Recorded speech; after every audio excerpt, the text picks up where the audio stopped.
Welcome to the Grow Down on Soil Health, the podcast where we dig deep into sustainable farming practices that can enhance your land and your bottom line. I'm your host, Dr. Ben West, Executive Director of Farmers for Soil Health, a program established by farmers for farmers, dedicated to improving soil health practices like planting cover crops to enhance the environment and profitability of farmers. This podcast is in partnership with the United Soybean Board, the National Pork Board, and the National Corn Growers Association.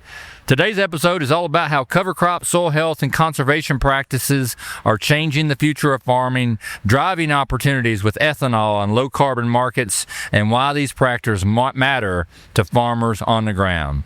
Today, we're joined by one of those farmers, Illinois farmer Bill Leigh. Bill's a sixth-generation farmer who grows corn and soybeans with his son, his brother, and his nephew. He also serves as a board member for the National Corn Growers Association, and he's been a leader in conservation and soil health practices, particularly around cover crops. Bill brings a boots-on-the-ground perspective on what really works and what doesn't work in the field. Bill, really appreciate you joining us. It's great to be with you today. Yeah, we've met a few times in the past. Really enjoyed talking with you, and really enjoyed digging into this topic some today. But first of all, you're a sixth-generation farmer. Your family's been farming same land for six generations. Yeah, where I live, it's somewhere around 1830 that the family came in. And my dad's side, it's maybe the 1850s we've been on that farm. That's amazing. I told another guest who was in a similar situation. Yeah, we thank first responders all the time, which is great. First responders are so important, but I'm just so in awe of families like yours that have been stewarding land for centuries. And it's land that it's important to all of us. So thank you for your family's stewardship. Well, and the land's important to me too.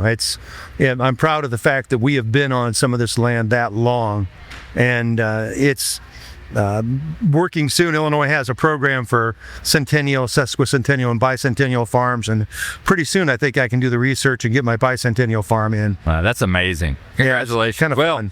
With that much time in the industry and as a farmer, there's got to be at least one story that's happened in your operation that's half good advice and half don't try this at home. Well, brings to mind my grandfather. They called him the boss. He liked to be referred to that. He used to have a cartoon where it was they showed this whirlwind going by, and they say, "What's that?" And they say, "Oh, that's the boss." Yeah. But anyway, he had a saying that would go, "If you're out working, one boy's a boy, two boys are half a boy, three boys are no boys at all." Yeah, those were different times. Yeah. Sounds a lot like my dad. How long have you been farming? You personally, Bill? Well, that's a personal question. Yeah, I know it is. Yeah. My first crop was 1982. Yeah, so you've been in it for a while. I've been doing it a while. I've been a professional for 30 years, not quite as long as you, but for a while. Just in my 30-year career, man, I've seen a lot of changes. Just a lot of changes in agriculture, and particularly how we approach conservation agriculture. From your perspective as a farmer, what have you seen? Like, how is farming different today than it was when you put your first crop in the ground or took it off in 1982? It's an interesting perspective, because my first crop, we had a 9-bottom plow and a chisel plow, and everything got turned over. And it took several years before we had good enough chisel plows that we started to try those. And the 9-bottom has not been out of the shed for years. Now, it'd be kind of fun to try, because with auto steer, that'd be a lot easier than try to run on land like we used to. But, we've gone by degrees from heavy tillage to minimal in a lot of ways. It's been a gradual change in some ways, but the equipment we have has moved around, and what we're able to do with precision planting and putting the seed where it needs to be, and the right placement, that it all makes more sense than it would have 40 years ago. Yeah, absolutely. It is amazing to me how much it has changed in just one generation. And to think about what it's going to look like 30 years from now, it's a little hard to imagine. Yeah. As a child, I shouldn't say a child, even not that many years ago, one of my neighbors was like a world champion ear corn picker. Huh. So you talk about generational, how things have gone. I saw a little video yesterday where a John Deere 1950s, a 2-row John Deere combine versus their new one out there now that pushes 16-row heads. Yeah, and it's across everywhere. I've got 2 daughters, a 21-year-old and a 17-year-old. And one of the things they like to do with me now is ask me questions like, Dad, what was it like when you were our age, about a variety of things? They asked me not long ago, Dad, what did you do when you were our age and there wasn't Google Maps? Like, how did you get from place to place? Absolutely. And I said, well, I had an atlas, and they were like, well, how did you read the atlas when you're driving? I said, well, you had to study it before you would go somewhere. And they're like, you've got to be kidding. But how fast things have changed. Did they ask you what was the world like before color? No, not yet, but they probably will. Let's talk about conservation. So I'm guessing in 1982, as you said, you were full tillage. Yep. Did you use cover crops in the early 80s? No. And really, we didn't. We did not really get into the cover crops until, my involvement with corn growers somewhat, especially. Right now we're doing, rye ahead of beans. Yes. That's just an easy one. We had started with no-till with the beans before into the corn stalks, but throwing the rye on we thought would be a good thing to try, and we're not spending a lot of money on it, and it works. I'm getting enough shade to keep the weeds down and the soil staying in place. When we get these storms, the heavy rains, I'm not losing anything. And that's really, to me, the important part. We always say that I want to leave the soil better for my son than when I got it. Yeah, absolutely. And that's always, for most farmers throughout time, that's been the mentality. They're the first conservationists, and it's really fulfilling for me to see now we're developing better and better tools to help them to do that. Financial tools through financial assistance programs, technical tools, and just technology to help them be better stewards of the land. Let's talk about cover crops. You didn't use it in the 80s. How important is it to you today? I just feel it's good practice ahead of with beans going in the corn stalks. I plant into the green. I don't terminate until I'd like to get the beans up to a first trifoliate, so if you drive on them, you don't kill them. But I don't see any disadvantage of terminating early. Some of the rules that are out there for NRCS don't really work well for what I do. And what are the problems? I hear a lot about planting dates, termination dates, rates of application. I don't want to be putting 30 or 40 pounds out. I put 20 pounds of rye. We spread it with the fertilizer in the fall, and you use exclusively rye across your farm? Yeah, right now we're just using rye. Yeah. I haven't reached, gone beyond that. I think as we move into these carbon intensity scores and the different biodiversities we're going to deal with, we'll be maybe trying different blends of other things to go with it.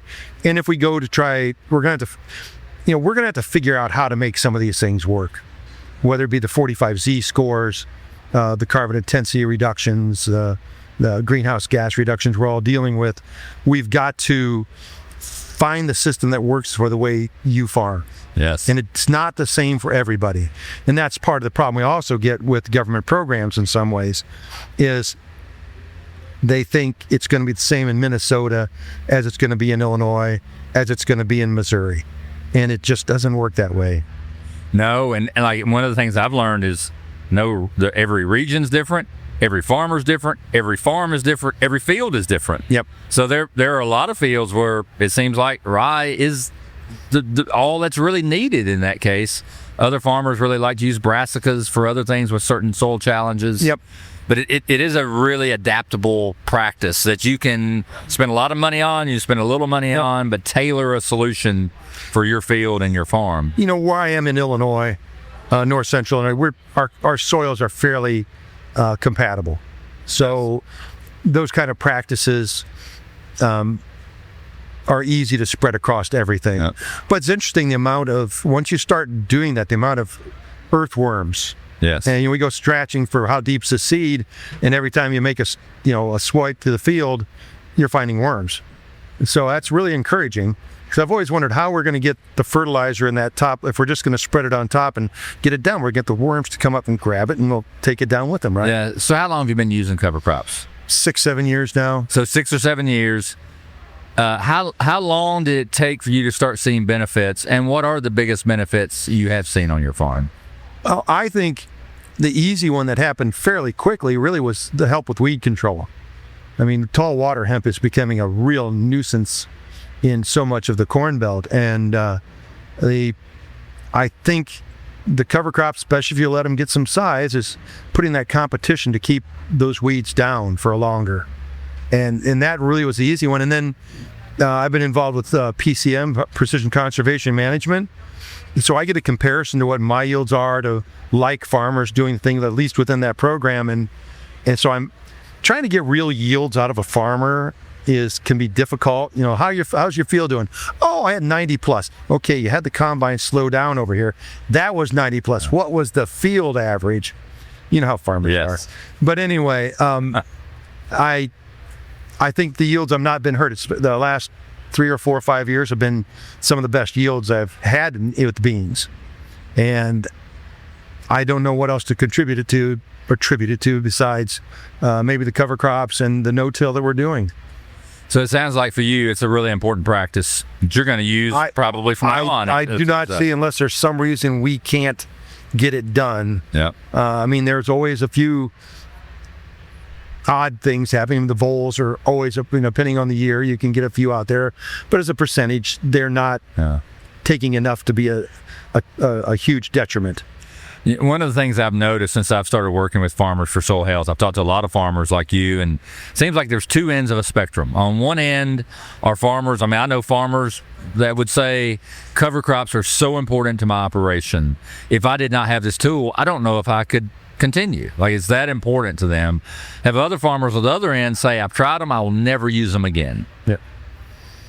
How do you explain the difference between these two perspectives?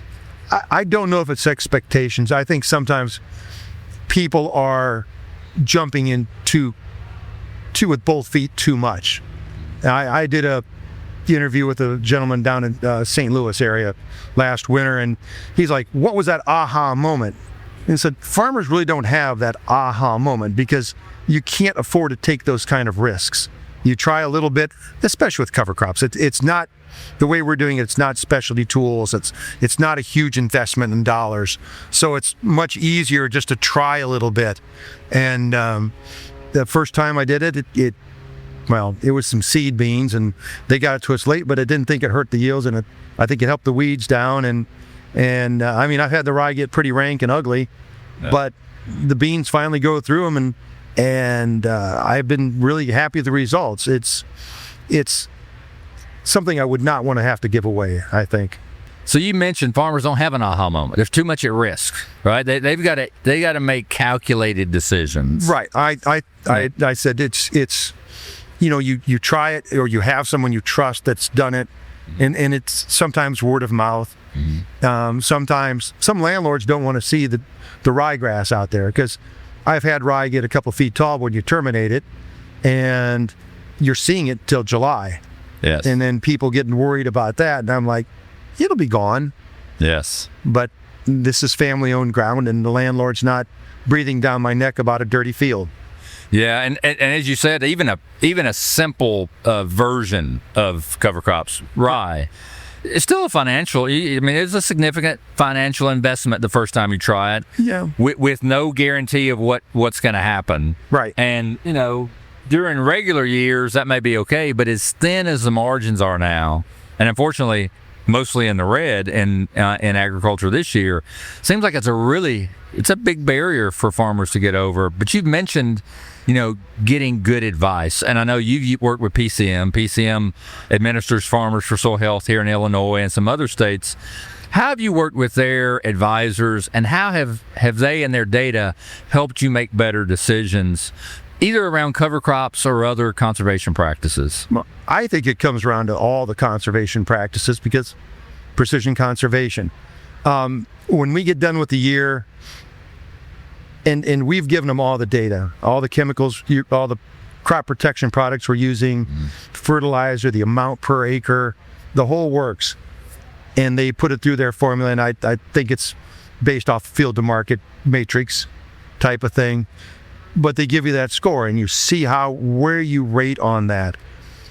And I'm mildly competitive about some things, and I want to know if I'm failing, why I'm failing to get, whether it's a greenhouse gas score or whether it's a soil loss issue, if it's something in my control or not. And I want to try to correct those that I can, because it all comes down to profit. So you're doing this with a look at profit on what's the return per acre with what you're doing. If it's a reduced pass, you get down to it. Okay, I'm no-tilling my soybeans in. It's a corn stubble.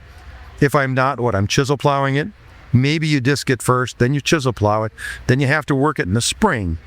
If you disc it, that's $12 an acre. You chisel plow it, that's $20. You work it in the spring again, that's $14 or $15. You're at $40, $45. There's 4 or 5 bushels. Mm-hmm. And yes. You've got to look at that. So, you don't always farm for yield, you farm for profit. Absolutely. And, we have a tagline for Farmers for Soil Health. One of them is, it's good for your land and for your bottom line. Yeah. And that's essential, right? Farmers want to be good stewards of the land, but they also have to run a business that's profitable to stay in business. One of the things about these conservation practices is across the suite of them, as you've talked about, many of them do over time put money in farmers' pockets, either through reduced input costs, more resilience during bad years like drought years. But also, obviously, there seems like there's some emerging opportunities to capitalize on the environmental benefits that these practices produce. Because the reality is, if you as a farmer implement these, you get some personal benefit, but you're also producing something of societal benefit. Yeah. Cleaner air, cleaner water. And one of the specific opportunities I know you spent a lot of time thinking about is ethanol and 45Z. Talk a little bit about what opportunities you see there now, and particularly on the horizon for farmers to financially benefit. Well, certainly 45Z at this point, we don't have the rules yet. They've done that, whether it's 40B or 42, yeah. Whatever the alphabet soup we're dealing with was. We don't know the rules. We do know that they want to lower carbon intensity score corn. And that requires, how much fertilizer we're putting on, trips to the field, all the things that happen, they're measuring by. And we're going to have to keep the records on this. Somewhere there's got to be a monetary return to the farmer. And that's always been one of my biggest problems with this is we're kind of the ones expected to do the work and take the risk. And I don't know where we're going to see the rewards. Yes. And that is one of my big issues on it. I think the 45Z is supposed to be sunset in 31 now? I think that's right. And then after that, who knows? But the better we get at doing what we do in a conservation, economical way, the better we'll be able to play into a market. If we come out to come up with book and claim, which will take individual farms, what you do, and you don't have to be in the footprint of an ethanol plant. It'll be like you can certify it and you can trade those certificates. And then you can monetize what you're doing. Because either be an ethanol plant or in anybody within the food chain of using the corn we grow or the beans, it'll have a score, a carbon intensity score that has a value. And then farmers can get maybe what they're worth out of it. Yeah, to me, that's the goal at the end. Yeah, absolutely. I have a dream. I have a dream that one day we'll be able to, across the ag sector, look at these conservation practices more holistically than just carbon intensity, for example. Yep. The reality is, if you take a farmer who uses conservation tillage, minimum tillage, cover crops, other things like filter strips, buffer strips, it produces a lot of environmental benefits. Carbon's one, yep. Also wildlife habitat, water, etc. I wish we could start to look at all of these holistically and think about them as part of a big system, which they are, and rewarding farmers for that, for managing their whole operation in the face of complexity, and realize what they're doing is providing benefits to society in lots of different ways. Well, I think that's true, and I like to think I'm doing that now. I'm putting up basins. Soil that stays in my field is my soil, and it's got my nutrients on it, and I want it in my field. Sometimes you get these storms in the spring and they're blowing dirt around. Put it in my field. I'll take your topsoil. It doesn't hurt my feelings any. But I think as farmers, we need to be aware of what is happening to our soil as a field. Keep the nutrients in the growing area, out of the waterways, out of the creeks, and we'll be money ahead.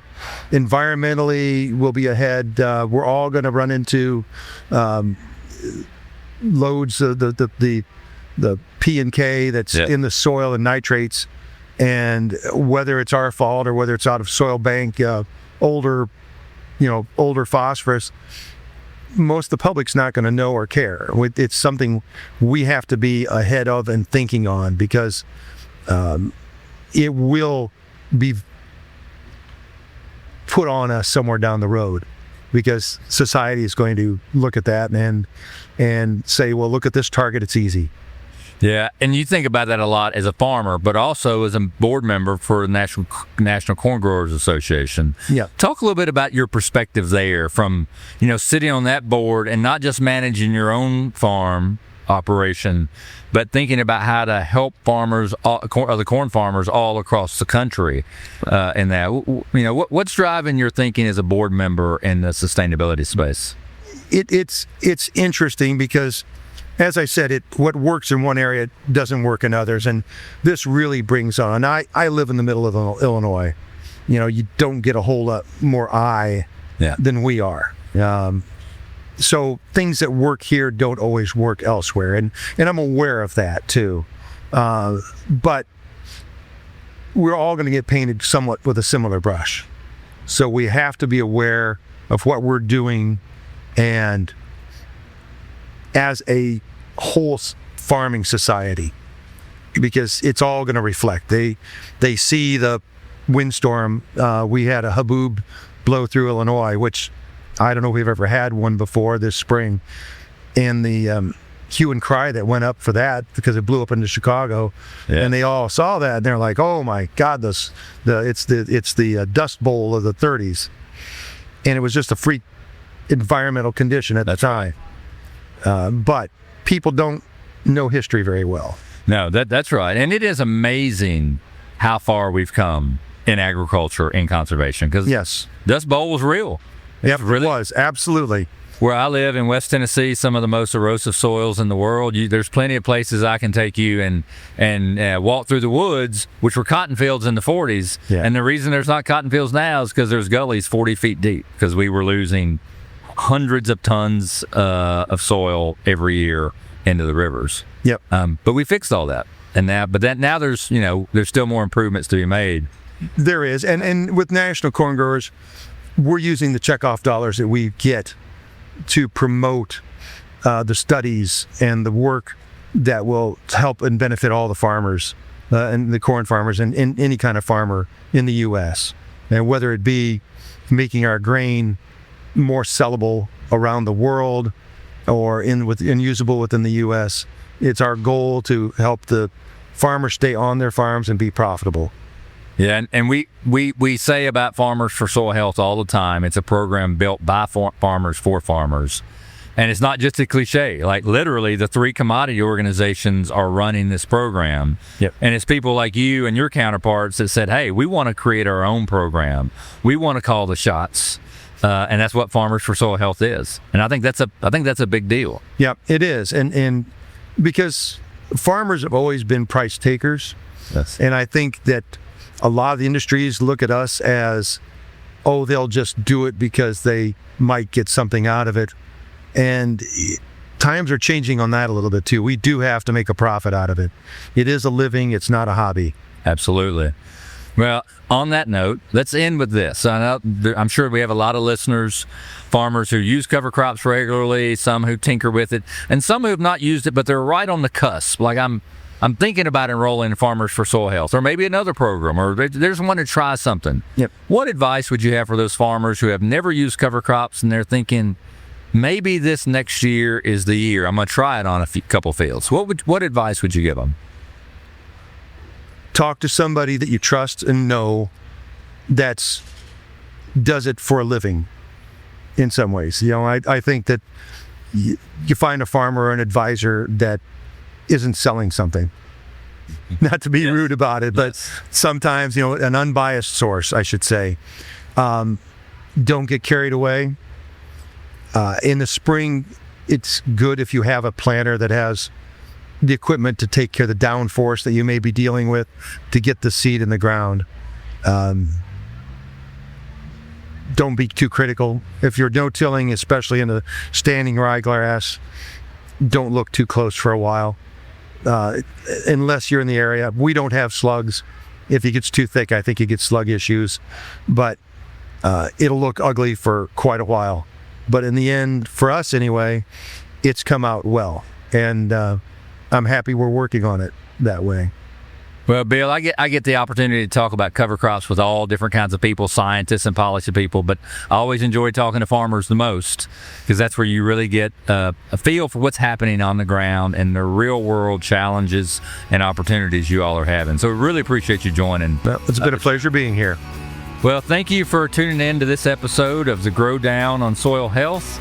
If you enjoyed this episode, make sure to subscribe, follow us on social media, and check out our website, farmersforsoilhealth.com, where you can find out more about our program and how you can get involved. Stay tuned here for more insights on sustainable farming and all things conservation. Till next time.